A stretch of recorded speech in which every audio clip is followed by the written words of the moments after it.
Salam saudaraku yang terkasih, selamat berjumpa lagi dengan saya di channel ini dan terima kasih buat Anda yang mau menonton video-video dari saya. Dan saya harapkan Anda semua mengalami berkat Tuhan, kasih karunia Tuhan, yang lemah dikuatkan, yang sakit disembuhkan, yang punya masalah diberi jalan keluar oleh Tuhan.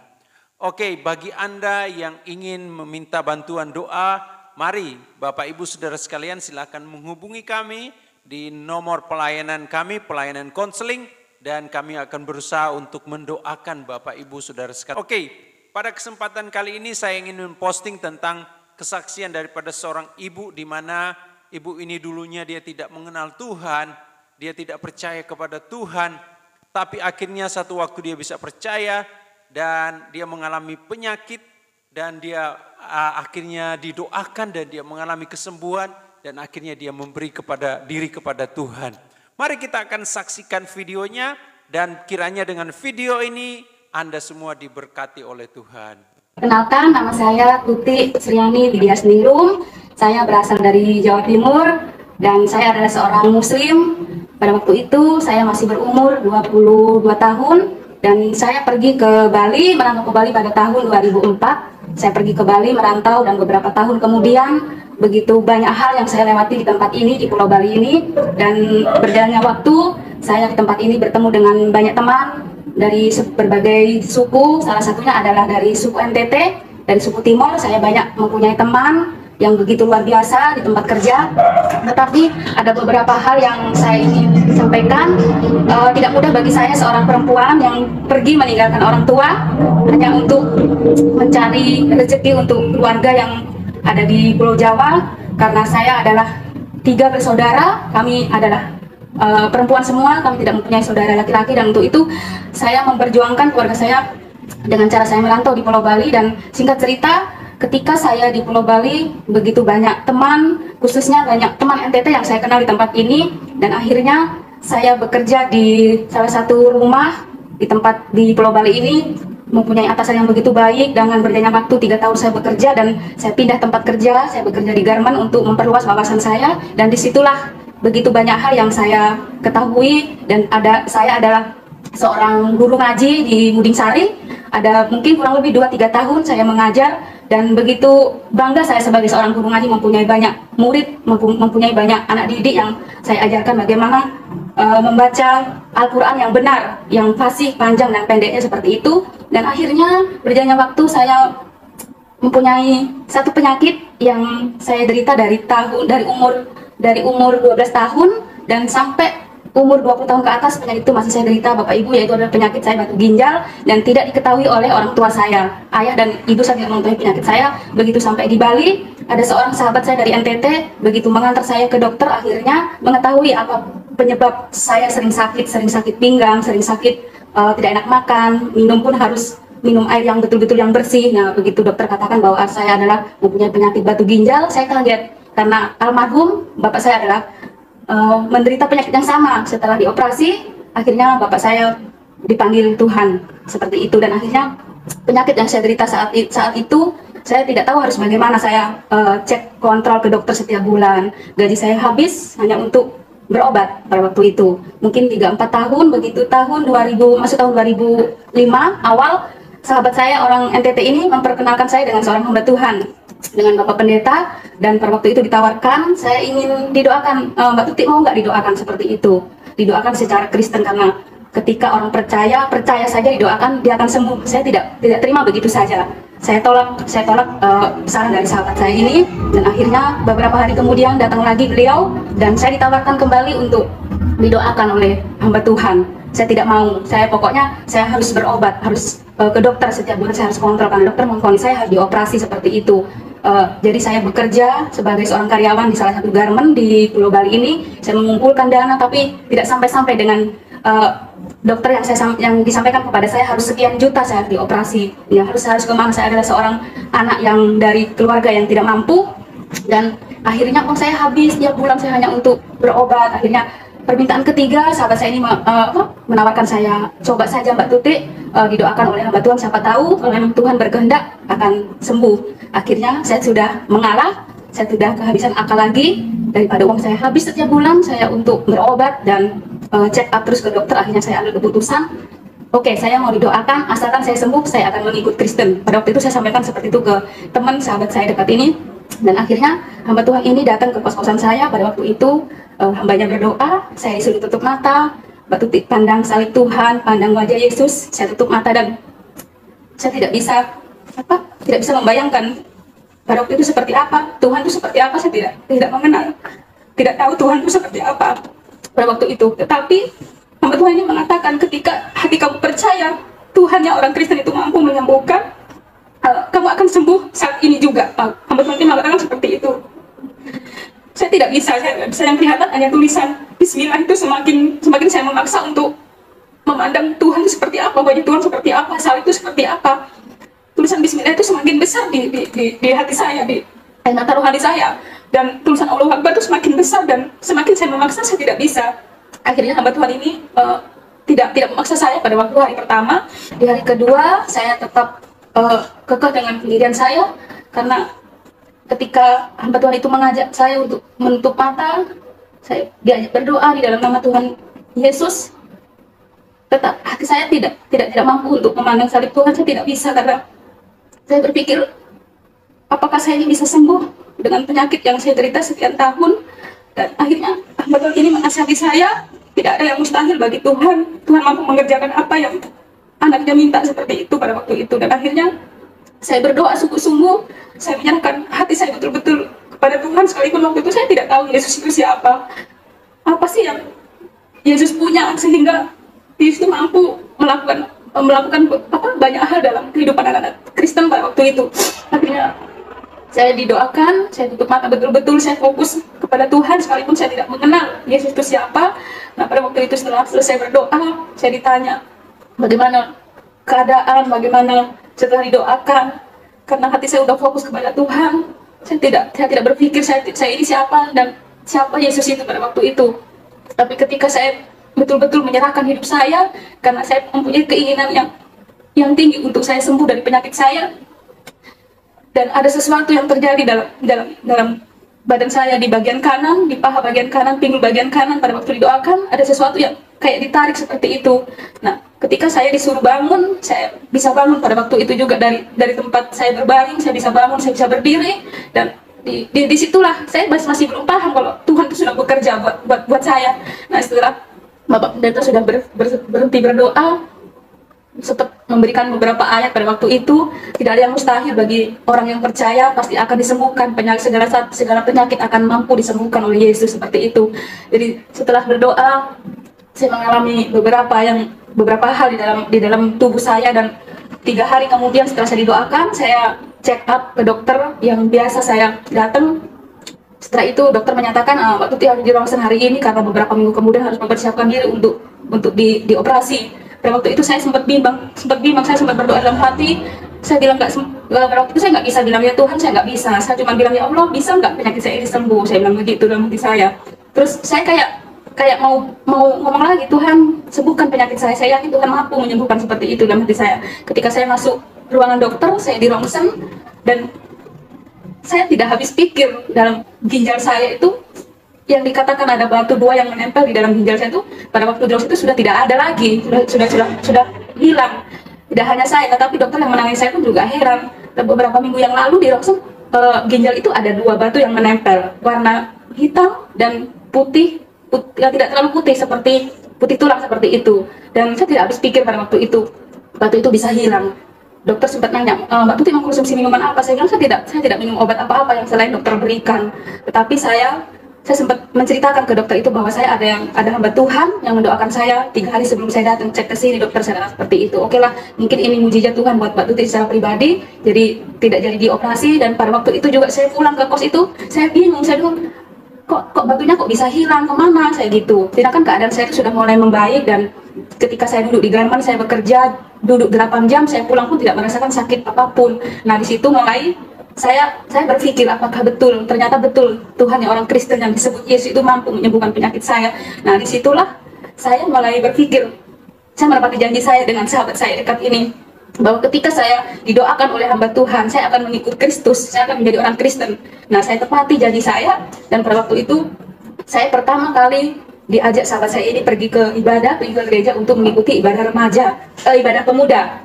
Di hari pertama saya masuk ke gereja, ke gedung gereja, saya kayak merasakan hal-hal yang aneh lagi.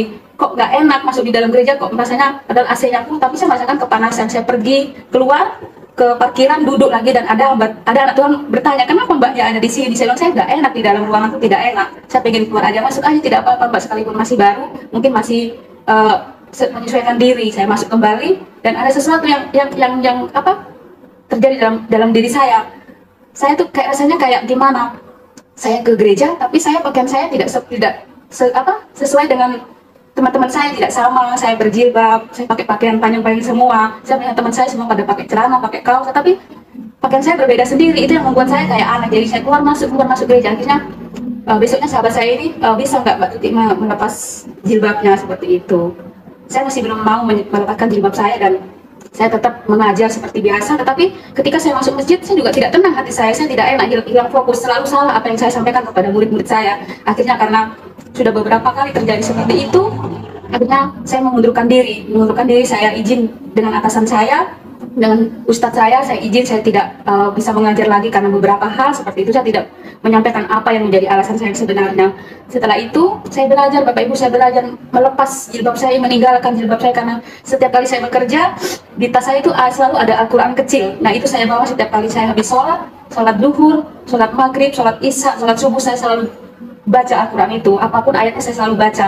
Tetapi pada waktu itu saya belajar melepaskan jilbab saya belajar melepaskan Al-Quran saya. Tidak begitu mudah buat saya untuk melepaskan begitu saja, tetapi saya berusaha. Karena apa? Tuhan Yesus sudah mampu menyembuhkan penyakit saya, jadi saya harus berkomitmen, betul-betul berterima kasih, imbal balik kepada saya dengan Tuhan. Tidak mudah bagi saya untuk berpakaian seperti layaknya teman-teman remaja saya, teman-teman muda saya, pakai kaos. Dan hari pertama saya membuka kerudung saya, ketika leher saya ketiup angin, saya merasa geli, merasa tidak enak.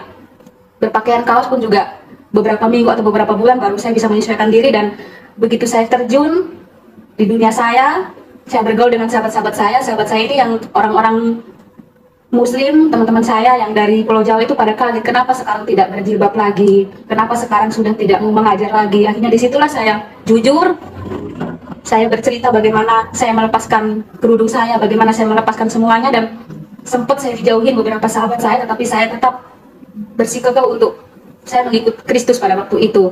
Dan setelah itu berjalannya waktu, saya berteman dekat, bergaul karib dengan anak-anak NTT. Nah disitulah saya bertemu dengan sahabat dekat yang mungkin bisa membawa saya untuk semakin mengenal bagaimana cara beribadah yang benar, bagaimana cara saya mengikuti ajaran Kristus. Nah seperti itu. Dan berjalannya waktu, saya di Bali di 2005, di akhir 2005, saya bersahabat dekat dengan salah satu anak dari NTT, dan saya begitu dekat hubungan kami. Dan akhirnya singkat cerita, Tuhan mempertemukan saya dengan calon suami saya pada waktu itu. Dan tidak lepas dari itu, teman-teman saya membunyi saya semua, masa apa iya sih orang Jawa seperti kamu akan dekat dengan orang NTT yang dibilang hitam seperti itu. Saya pada waktu itu melihat dia adalah seorang anak Tuhan, dan sedikit banyak saya tahu tentang keluarganya seperti apa pada waktu itu. Dan berjalannya waktu, hubungan kami kurang lebih 2 tahun, dan akhirnya kami menikah di tahun 2008. Kami menikah di Pulau Jawa, di salah satu gereja. Dan akhirnya pada waktu itu berjalannya waktu, Tuhan menjadikan kami sepasang suami istri yang diberkati oleh hamba Tuhan di Pulau Jawa. Dan pada waktu itu tidak mudah bagi saya untuk mengarungi bahtera rumah tangga di dalam Tuhan, karena pada waktu sebelum menikah kami ada pengembalaan bagaimana menikah di dalam Kristen. Kita harus berjanji, tidak mengenal kata sumpah lagi pada waktu itu, dan kita berjanji sehidup semati. Dan berjalannya waktu, setelah kami dibawa pulang ke NTT, saya dibawa pulang ke NTT 2006 dengan suami saya. Nah disitulah saya bertemu juga seorang gembala sidang di sana dari Rote, dan kebetulan ibunya juga dari Jawa. Dan disitulah saya merasa nyaman di sana, saya merasa nyaman, dan saya sudah nyaman dengan kehidupan saya yang baru, menjadi anak Tuhan yang baru mengenal Tuhan, baru belajar bagaimana kebaikan Tuhan pada waktu itu. Dan di 2006 saya pulang ke NTT mengandung anak yang pertama. Dan setelah itu 2007, setelah saya melahirkan anak saya yang pertama, di 2007 pada waktu itu saya dibaptis. Setelah saya dibaptis, saya merasakan sesuatu yang luar biasa pada waktu itu, tidak seperti yang tahun-tahun lalu.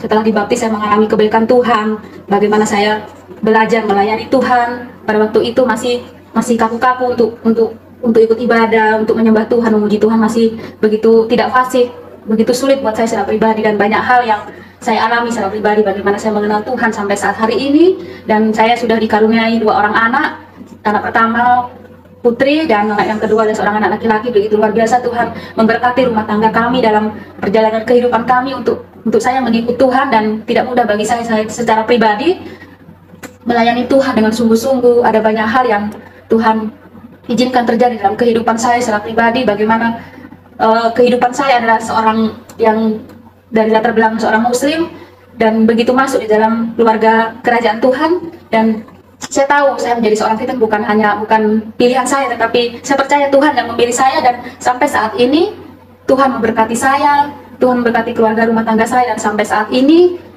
ada banyak hal yang Tuhan rubah Bapak Ibu. Yang pertama adalah karakter saya yang Tuhan rubah. Yang dulu saya adalah seorang yang sangat angkuh, saya tidak mau menegur sapa dengan siapapun, itu saya secara pribadi. Sampai orang tua saya sendiri heran dengan saya, kenapa menjadi orang yang seperti itu? Nanti kamu akan menjadi seorang ibu, menjadi seorang istri. Kalau sifat kamu kaku seperti itu bagaimana? Sempat orang tua saya menilai seperti itu, tapi karena karakter saya itu saya tidak mau dinasihati terus-terus, saya tidak mau ditegur terus-terus, seperti itu karakter saya.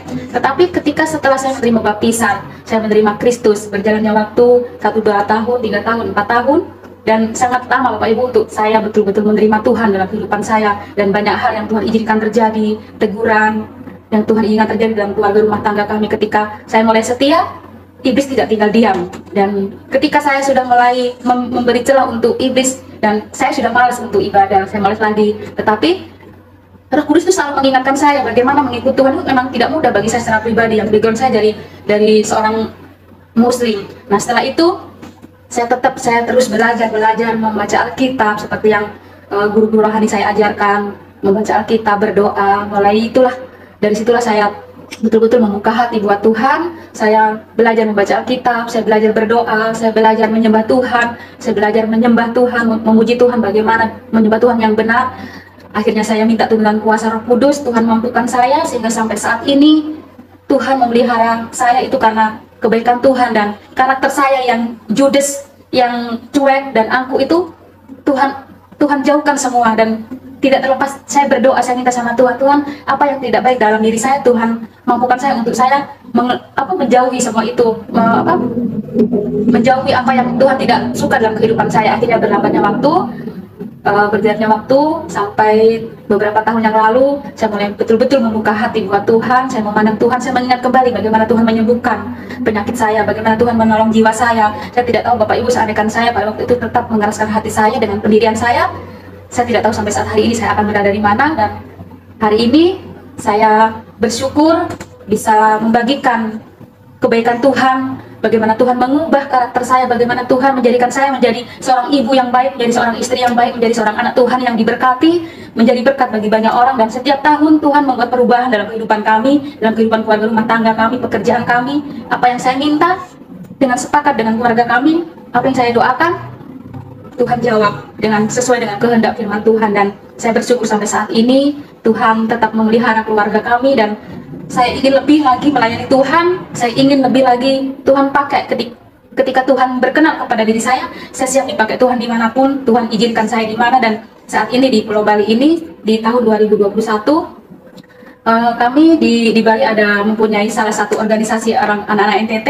Nah, di situ juga kami melayani berbagai macam persoalan, dan di situ juga kami suami istri, saya dan suami menjadi berkat bagi banyak orang. Dan ketika pekerjaan di dalam organisasi kami, di organisasi suka duka itu kami kerjakan dengan tulus, dan kami kerjakan itu semuanya untuk Tuhan.